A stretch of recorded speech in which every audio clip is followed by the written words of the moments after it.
نحمده ونصلي على رسوله الكريم أما بعد أعوذ بالله من الشيطان الرجيم بسم الله الرحمن الرحيم تبارك الذي بيده الملك وهو على كل شيء قدير الذي خلق الموت والحياة ليبلوكم أيكم أحسن عملا وهو العزيز الغفور۔ آج کی تلاوت میں 29واں پارہ تبارک الذی مکمل ہوا، جس میں سورہ ملک کی 30 آیتیں، سورہ قلم کی 50 پر 2 آیتیں، سورہ حاقہ کی 50 پر 2 آیتیں، سورہ معارج کی 40 پر 4 آیتیں، سورہ نوح کی 20 پر 8 آیتیں، سورہ جن کی 20 پر 8 آیتیں، سورہ مزمل کی 20 آیتیں، سورہ مدثر کی 50 پر 6 آیتیں، سورہ قیامہ کی 40 آیتیں، سورہ دہر کی 30 پر 1 آیتیں، سورہ مرسلات کی 50 آیتیں، مکمل 430 پر 1 آیتوں کی تلاوت ہوئی۔ اللہ رب العزت سے دعا ہے کہ آج کی تلاوت کو اور اس کے سننے کو قبول فرمائے اور ہمارے گناہوں کو معاف فرمائے۔ سورہ ملک کی پہلی آیت میں اللہ تعالیٰ کا فرمان ہے، برکت والی ذات وہ ہے جس کے ہاتھ میں بادشاہت ہے۔ برکت کے معنی بھلائی، اچھائیاں، نعمتیں ہمیشہ کسی کے ساتھ قائم ہونا۔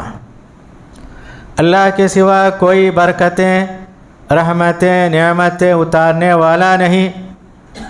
ہم کسی کو دعا دیتے ہیں اللہ تم کو برکت دے، یعنی تمہارے اوپر جو نعمتیں ہیں زیادہ مقدار میں نازل ہو، وہ ہمیشہ تمہارے ساتھ رہے۔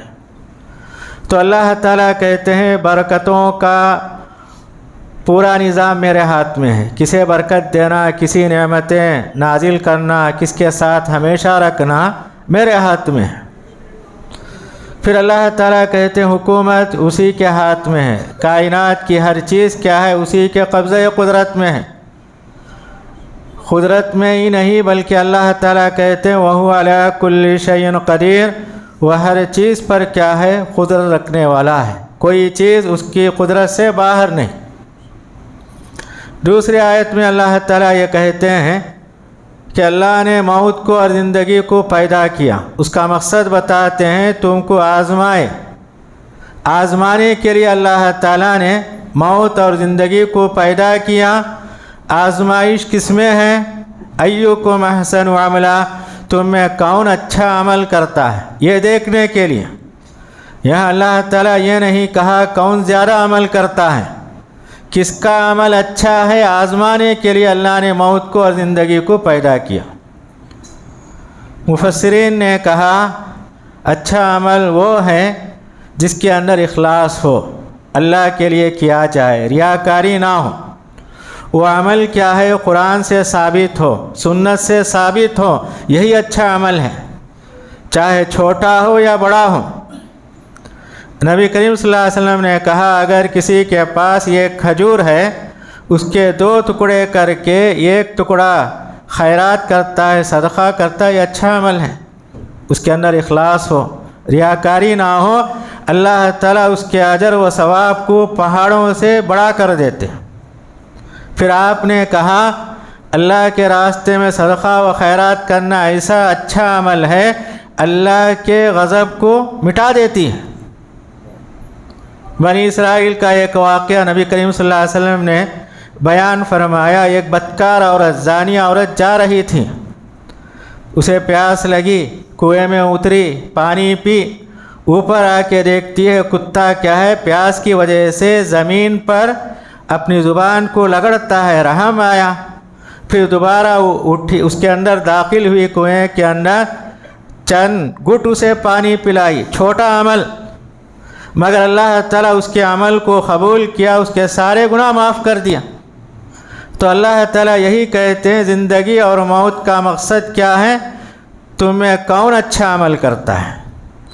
سورت کے آخر میں اللہ تعالیٰ یہ کہتے ہیں تمہارے پاس جو پینے کا پانی تالاب کے اندر، ندیوں کے اندر، کنویں کے اندر، بور کے اندر موجود ہیں، اگر اللہ چاہے اس پانی کو زمین کی گہرائی کے اندر لے جا سکتے ہیں، جہاں تمہاری پہنچ ناممکن ہو جائے، تو اللہ تعالیٰ سوال کرتے ہیں اس کے سوا کون ہے جو پانی تم کو سیراب کرائے پلائے؟ تو اللہ تعالیٰ کہتے ہیں پانی کی قدر کرو۔ اس کے بعد والی سورہ قلم ہے۔ پہلی آیت میں اللہ تعالیٰ نے قلم کی قسم کھاتے ہوئے یہ کہا، قسم ہے قلم کی اور اس چیز کی وہ جو لکھتے ہیں۔ قلم کی اہمیت کو واضح کرتے ہیں۔ اللہ تعالیٰ نے سب سے پہلے قلم کو پیدا کیا۔ جب قلم پیدا ہو گیا، اللہ تعالیٰ نے اس سے کہا لکھ۔ قلم نے پوچھا کیا لکھوں؟ تو اللہ تعالیٰ نے کہا کائنات کے اندر جو کچھ ہونے والا ہے اس کے متعلق لکھ۔ تو قلم نے لکھا۔ تو اللہ تعالیٰ قلم کی عظمت کو بیان کرتے ہوئے کہتے ہیں کہ قلم کی اہمیت ہے۔ مکے میں نبی کریم صلی اللہ علیہ وسلم کا لوگ مذاق اڑاتے تھے، تو اللہ تعالیٰ نے ان کے مذاق کا جواب دیا۔ آپ کی توہین کیا کرتے تھے، توہین یہ بھی تھی، لوگوں نے کہا کہ آپ دیوانے ہیں۔ تو اللہ تعالیٰ قلم کی قسم کھاتے ہوئے یہ کہتے ہیں کہ آپ اپنے رب کے فضل سے دیوانے نہیں۔ مکے والے آپ کو دیوانہ کہتے ہیں، میں گواہی دیتا ہوں آپ دیوانے نہیں۔ یہ اشارہ ہے قیامت تک آنے والے آپ کے بارے میں قلم سے لکھتے جائیں گے، کوئی آپ کے بارے میں دیوانہ نہیں کہے گا۔ خود نبی کریم صلی اللہ علیہ وسلم کے ساتھ خلفائے راشدین تھے، حضرت ابوبکر، عمر، عثمان، حضرت علی رضی اللہ تعالیٰ عنہ۔ اتنی بڑی شخصیات تھیں، ہمیشہ آپ کے ساتھ رہنے والے۔ کیا بڑی شخصیات کسی دیوانے کے ساتھ رہ سکتے ہیں؟ اس کے علاوہ بے شمار صحابہ آپ کے ساتھ رہتے تھے، آپ کی ایک ایک حرکت کو نوٹ کرنے والے۔ کیا دیوانے کی کسی حرکت کو نوٹ کرتا ہے کوئی دنیا کے اندر؟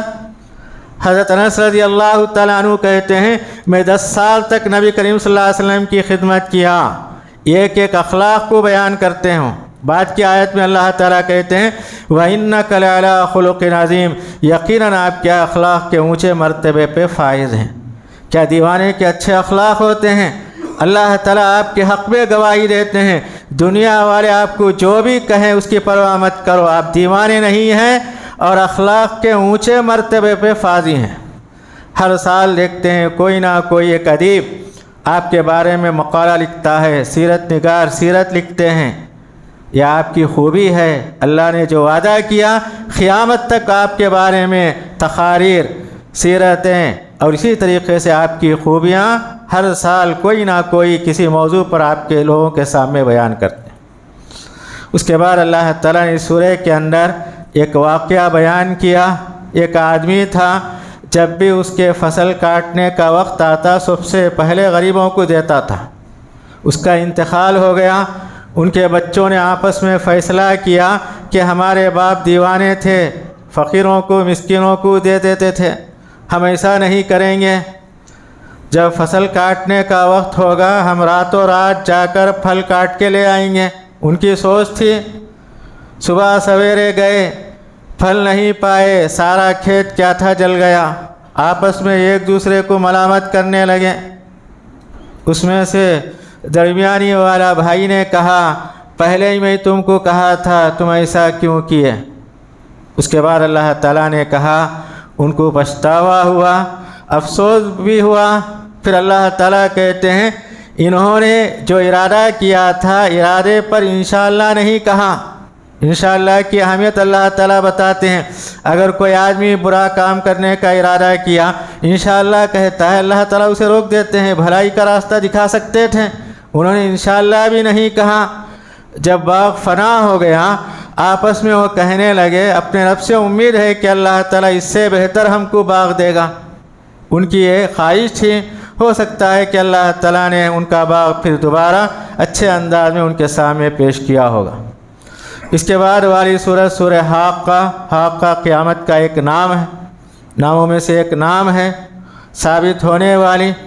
اس سورہ کے اندر اللہ تعالیٰ نے قیامت کے وقت جو کچھ ہونے والا ہے تفصیل کے ساتھ بیان کیا۔ اس میں سے ایک آیت یہ ہے حملت الارض والجبال فدکتا دکتا واحدہ، قیامت کے دن زمین اور آسمان اٹھا لی جائے گی اور دونوں کو ریزہ ریزہ چور چور کر دیا جائے گا۔ یہ اشارہ ہے ہم زمین پر مکانات محلات بناتے ہیں، قیامت کے دن اس کی کوئی قدر نہیں ہوگی۔ اللہ تعالیٰ زمین کو اور پہاڑوں کو اٹھا لیتے ہیں۔ ابھی قریب میں ہم نے ترکی میں دیکھا بڑی بڑی عمارتیں کیا ہو گئی، زمین کے برابر ہو گئی۔ اس کے مالکین افسوس کرنے لگے، کئی سالوں کی محنت تھی، انہوں نے اس کی تعمیر کرنے میں ان کی اگلے کی مستقبل کی امیدیں ان سے وابستہ تھیں۔ منٹوں کے اندر سیکنڈوں کے اندر کئی گاؤں کئی بستیاں زمین کے برابر ہو گئی۔ اس کے بعد اللہ تعالیٰ کہتے ہیں آسمان بھی پھٹ جائے گا، اللہ کا عرش 8 فرشتے اٹھا کر لائیں گے۔ پھر اللہ تعالیٰ نے نیک لوگوں کا ذکر کیا جن کا نام اعمال سیدھے ہاتھ میں دیا جاتا ہے، ان کی خوشی کی کوئی انتہا نہیں ہوتی۔ جنت کی نعمتوں کا ذکر کرتے ہوئے اللہ نے کہا میوے ان کے بالکل قریب ہوں گے، قطوفھا دانیہ، یہ اس بات کی طرف اشارہ ہے دنیا میں وہ اللہ کے اطاعت کرنے والے تھے، گناہوں سے دور رہنے والے تھے، تو اللہ تعالیٰ اس کے نتیجے میں سارے پھل میوے ان کے قریب کر دیتے ہیں، دور جانے کی ضرورت نہیں۔ دنیا میں وہ اللہ کی اطاعت کرنے والے، اللہ کے احکامات پر چلنے والے، گناہوں سے دور رہنے والے تھے، تو اللہ تعالیٰ جنت کی ساری نعمتیں ان کے بالکل قریب کر دیتے ہیں۔ پھر اللہ تعالیٰ نے جن کا نام اعمال بائیں ہاتھ میں دیا جاتا ہے تفصیل سے اللہ نے ذکر کیا، اور اللہ تعالیٰ کہتے ہیں ان لوگوں کو 70 گز کی زنجیر میں جگڑ دیا جائے گا، جہنم میں ڈالا جائے گا، گلے میں طوق ہوگا، ان کے لیے پیپ اور خون دیا جائے گا۔ یہ ساری تفصیلات اللہ تعالیٰ نے سورہ حاقہ کے اندر بیان کی ہے۔ اس کے بعد والی سورہ سورہ معارج، اس سورہ کے اندر اللہ تعالیٰ نے ایک رکوع کے اندر قیامت کا منظر کھینچا ہے، خاص کر جو اللہ کے نافرمان ہوتے ہیں میدان محشر کو دیکھ کر، عذاب کو دیکھ کر یہ تمنا کریں گے کہ کاش اپنی بیوی بچے بھائی سارے خاندان کو قبیلے کو فدیے میں دے کر عذاب سے چھوٹ جائیں، مگر یہ ہونے والی بات نہیں۔ ان کی تمنا ہوگی، ان کی خواہش ہوگی، جو بھی نافرمان ہوگا قیامت کے دن وہ جہنم سے بچنے والا نہیں۔ بعد کی آیت میں اللہ تعالیٰ کہتے ہیں تدعو من ادبر وتولی، جہنم کیا ہے، ہر ایک کا نام لے کر بلائے گی، تو میرے اندر آنا ہے، تو کہاں جاتا ہے؟ جو بھی پیٹ پھیر کے منہ موڑ کے جاتا ہے جہنم اسے بلائے گی، تیرا ٹھکانہ یہاں ہے، اللہ تعالیٰ تیری جگہ یہاں متعین کیا ہے، یہاں چھوڑ کے کہاں جاتا ہے۔ اس کے بعد والی سورت سورہ نوح ہے۔ نوح علیہ السلام نے اپنے قوم کے اندر 950 سال انہوں نے تبلیغ کی، محنت کی، محنت کرنے کے بعد اللہ کے سامنے اپنی قوم کی شکایتیں کرتے ہیں، تو اللہ تعالیٰ نے ان کی شکایت کو قبول کیا۔ انہوں نے محنت کی، محنت کرنے کے بعد اللہ کے سامنے کہتے ہیں انی دعوت قومی لیلا و نہارا، اے میرے رب میں نے اپنے قوم کو رات اور دن بلایا۔ جب بھی بلانے کے لیے جاتا اپنے چہرے پہ کپڑے ڈال لیتے تھے، کانوں میں انگلیاں رکھ لیتے تھے۔ میں چھپے طور پر بلایا، ظاہری طور پر بلایا، علی اعلان بلایا، جب بھی میں ان کو بلاتا تھا مجھ سے منہ موڑتے تھے۔ یہ ساری شکایتیں ابتدائی آیتوں کے اندر انہوں نے بیان کی۔ اللہ تعالیٰ نے ان کی دعا کو قبول کیا، ان کی شکایتوں کو بھی اللہ نے رہتی دنیا تک کے لیے ہمارے لیے نمونہ بنایا۔ محنت کرنے کے بعد اللہ کے سامنے شکایت کرو، اس سے پہلے شکایت کرنے کی ضرورت نہیں۔ تو شکایت کرنے کے بعد اللہ کے سامنے ایک بدعا کرتے ہیں، یہ دعا کرتے ہیں۔ بدعا کیا ہے؟ اے اللہ میں نے ان کے سامنے تبلیغ کی، تیرے پیغام کو پہنچایا، مجھے ان کی نسل سے ایمان کی امید نہیں ہے، ان تمام کو دنیا سے ختم کر دے۔ اللہ تعالیٰ ان کی بدعا کو قبول کیا۔ دعا کیا ہے؟ وہ دعا کرتے ہیں رب اغفر لی ولی والدی ولمن دخل بیتی مؤمن وللمؤمنات ولا تزد الظالمین الا تبارا، اے اللہ مجھے معاف کر، میرے ماں باپ کو معاف فرما، اور جو بھی میرے گھر میں مومن بن کے داخل ہوتا ہے، مومن مرد مومن عورتیں، ان تمام کو معاف فرما۔ تو ان کی دعا کو اللہ نے قبول کیا۔ سب سے پہلے اللہ کے پیغمبر کہتے ہیں مجھے معاف کر، دوسرے نمبر پر ماں باپ، اور تیسرے نمبر پر تمام مسلمان مردوں عورتوں کے لیے انہوں نے دعا کی۔ اس کے بعد والی سورہ سورہ جن، اس میں اللہ تعالیٰ نے یہ بتایا جنات کی ایک جماعت نے نبی کریم صلی اللہ علیہ وسلم جو نماز میں قرآن مجید کی تلاوت کی، آپ نے اس کو انہوں نے سنا۔ اس سے پہلے سورہ احقاف کے اندر یہ واقعہ بیان کیا گیا، وہ سن کر انہوں نے کیا کہا، انا سمعنا قرآنا عجبا، ہم نے عجیب قرآن کو سنا۔ ان کے الفاظ کو اللہ تعالیٰ نے قرآن مجید کے اندر نقل کیا۔ جنات کی ایک جماعت نے نبی کریم صلی اللہ علیہ وسلم کے زبان سے قرآن کو سنا اور فوراً کہا کہ ہم نے عجیب قرآن سنا، یہ ایسا عجیب قرآن ہے یہدی الی الرشد، جو کیا ہے بھلائی کی طرف رہنمائی کرتا ہے، ہم ایمان لاتے ہیں اس پر۔ وہ ایمان لائے اور اپنے قوم کے سامنے جا کر انہوں نے تبلیغ کی۔ سورت کے آخر میں اللہ تعالیٰ نے یہ بتایا اللہ کے پیغام لانے والے جبرائیل علیہ السلام پیغمبر کے پاس آتے ہیں، اللہ تعالیٰ ان کی پوری نگرانی کرتے ہیں، جبرائیل کہاں سے نکلے اور کہاں گئے، اور نبی کریم صلی اللہ علیہ وسلم کو انہوں نے کیا سنایا، اس نگرانی کے ساتھ حفاظت کے ساتھ یہ کلام کیا ہے ہم تک پہنچا ہے۔ اس کے بعد والی سورت سورہ مزمل، پھر اس کے بعد والی سورت سورہ مدثر، پہلی وحی کے بعد یہ دو سورتیں نازل ہوئیں۔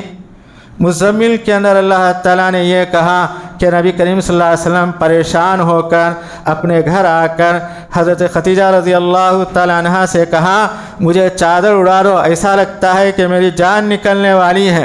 حضرت خدیجہ رضی اللہ تعالیٰ عنہا نے کہا آپ کیسے برباد ہو سکتے ہیں، آپ کے اندر یہ خوبیاں ہیں، صلہ رحمی کرتے ہیں، یتیموں غریبوں بیواؤں کی آپ مدد کرتے ہیں، ان کی آپ کیا ہے خدمت کرتے ہیں، اللہ تعالیٰ آپ کو برباد نہیں کرے گا۔ اس کے بعد اللہ تعالیٰ آپ کو حکم دیتے ہیں چادر اوڑھنے والے اٹھو، تہجد کا اہتمام کرو، آپ کے لیے تہجد فرض کی گئی۔ اللہ تعالیٰ نے اس کی یہ وجہ بتائی اگر آپ تہجد کا اہتمام کریں گے آپ کی زبان کے اندر صفائی آئے گی، تبلیغ کے اندر، دعوت کے اندر۔ اس کے بعد اللہ تعالیٰ توحید کا درس دیتے ہوئے کہتے ہیں رب المشرق والمغرب لا الہ الا هو فاتخذه وکیلا، اللہ کیا ہے مشرق اور مغرب کا رب ہے، اس کے سوا کوئی معبود نہیں، اسے کارساز بناؤ۔ اللہ تعالیٰ اپنے بندوں سے کہتے ہیں مشرق و مغرب کا مالک اللہ تعالیٰ ہے، رب ہے اتنی بڑی کائنات کا، اگر تمہاری ضرورت ہے اس سے مانگو، وہی کیا ہے تمہاری ضرورت پوری کرنے والا ہے، غیروں کے پاس تم کیوں جاتے ہو۔ اس کے بعد اللہ تعالیٰ سورت کے آخر میں یہ کہتے ہیں فَقْرَؤْا مَا تَيَسَّرَ مِنَ الْقُرْآنِ، قرآن پڑھنے کی عادت ڈالو، جتنا تم کو میسر ہو، جتنا تم کو یاد ہے اسے پڑھتے رہو اور آگے پڑھنے کی کوشش کرو۔ قرآن کو پڑھنا یہ کیا ہے مومن کا وظیفہ ہے، اسے کسی کو چھٹکارا نہیں، اس کے اندر ہیلے بہانے بنانا کسی مومن کے لیے جائز نہیں۔ اس کے بعد اللہ تعالیٰ نے سورہ مدثر کے اندر جنت والوں کا واقعہ بیان کیا۔ جنت والے آپس میں بیٹھ کر اپنے ساتھیوں کو یاد کریں گے کہ ہمارے ساتھی یہاں نظر نہیں آتے، ان سے کہا جائے گا جہنم میں ہے، وہ جہنم والوں سے سوال کریں گے ہمارے ساتھ تھے، ہمارے ساتھ تم کھاتے پیتے تھے، دین کی باتیں کرتے تھے، تم جہنم کیوں چلے گئے؟ وہ چار باتیں بتاتے ہیں، دنیا کے اندر ہم بے نمازی تھے، مسکین کو کھانا نہیں کھلاتے تھے، تیسری بات ہم بکواس کرنے والوں کے ساتھ رہتے تھے، بیکار جو باتیں ہوتی ہیں اس کے اندر ہم مشغول رہتے تھے اور آخرت کا انکار کرتے تھے، اسی حالت میں تھے، موت آ گئی، ہم جہنم میں آ گئے، تو جہنم میں جا کر افسوس کرنا بیکار ہے۔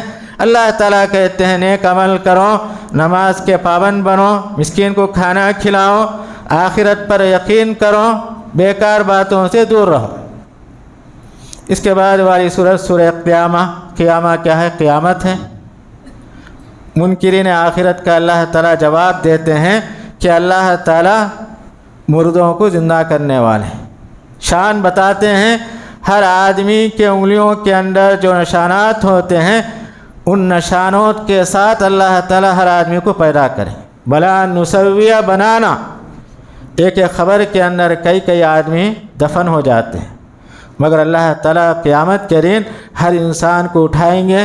اس کے انگلیوں میں جیسے دنیا میں نشان تھے وہی نشانات کے ساتھ اٹھ کے اللہ کے دربار میں حاضر ہوں. اسی سورہ کے اندر بتایا گیا جب آدمی مرنے کا وقت ہوتا ہے، خاص کر برا آدمی، گھر والے آپس میں کہنے لگتے ہیں کوئی دم کرنے والا ہے، جھاڑ پھونک کرنے والا ہے علاج کے لیے، تو اس وقت کہا جائے گا اب کوئی علاج دم کی ضرورت نہیں ہے، آخرت کا سفر کرنے والا ہے، پنڈلی سے پنڈلی مل جائے گی اور اس کو اس کے رب کے سامنے ہانکا جائے گا. اس کے بعد والی سورت سورہ دہر، اس کا دوسرا نام سورہ انسان ہے. پہلی آیت میں اللہ تعالیٰ نے یہ کہا دنیا میں جو بھی آتا ہے پہلے اس کا نام و نشان نہیں تھا، آنے کے بعد معلوم ہوتا ہے یہ فلاں ہے، یہ فلاں ہے. اللہ تعالیٰ کہتے ہیں دنیا میں آ کر اپنا نام، اپنی شہرت تم اضافہ کرتے ہو. تو اللہ تعالیٰ کہتے ہیں تمہاری پیدائش کیسے ہوئی؟ ملے جلے نطفے سے ہوئی، پانی کے حقیر قطرے سے. اللہ تعالیٰ اس سے پیدا کیا، دنیا میں آئے، تمہاری عزت شہرت ہوئی، تمہارا ایک مرتبہ ملا. تو اللہ تعالیٰ کہتے ہیں تم کیسے پیدا ہوئے اسے یاد کرو. دنیا کے اندر فخر کرنا، غرور کرنا، یہ تمام کا تمام کیا ہے؟ تمہارے ذہنوں سے اتر جائے گا. اس کے بعد اللہ تعالیٰ نے جنت کے لباس کا ذکر کیا. جنت میں لوگوں کو جو لباس پہنائے جائیں گے ریشم کے. پھر اللہ نے یہ بتایا ہم لباس کے اندر پتلا کپڑا پہنتے ہیں جسے بنین کہتے ہیں، تو اللہ تعالیٰ کہتے ہیں وہ بھی ریشم کا ہوگا. اندر کا لباس بھی، اوپر کا لباس بھی کیا ہوگا؟ ریشم کا ہوگا. تو اللہ تعالیٰ کہتے ہیں یہ ریشم کا لباس اس لیے ہم تم کو پہناتے ہیں، دنیا کے اندر تم نے صبر کیا.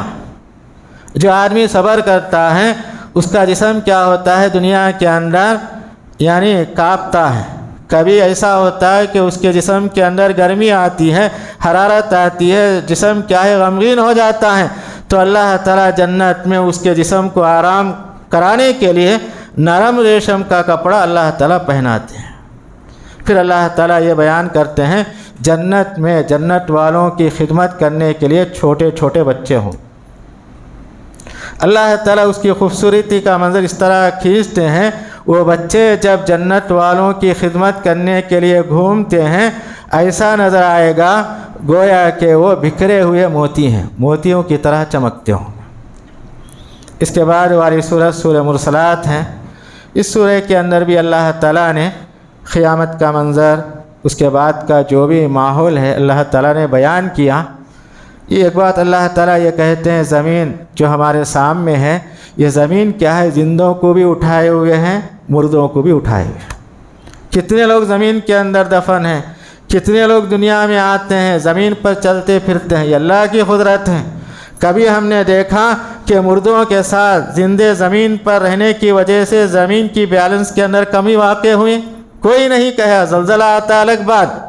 تو اللہ تعالیٰ کہتا ہے احیاء و امواتا، زمین کو حرکت نہ ہونے کی وجہ سے اللہ تعالیٰ نے پہاڑوں کو گاڑ دیے. سورت کے آخر میں اللہ تعالیٰ نے پھر جنت والوں کا ذکر کیا، ان کے لیے کیا نعمتیں ملتی ہیں. اور آخر میں اللہ تعالیٰ کہتے ہیں دنیا میں جو اللہ کے نافرمان مجرم ہیں ان کو وارننگ دیتے ہوئے کہتے ہیں کلوا وتمتعوا قلیلا انکم مجرمون. دنیا کی زندگی ہے، تھوڑی زندگی ہے، کھاؤ پیو مزہ کرو، تم مجرم ہو، نافرمان ہو. اور نافرمان کا عذاب کیا ہے؟ قیامت کے دن جہنم. تو آج کی تلاوت کے اندر یہ چند اہم آیتوں کا خلاصہ آپ کے سامنے پیش کیا گیا.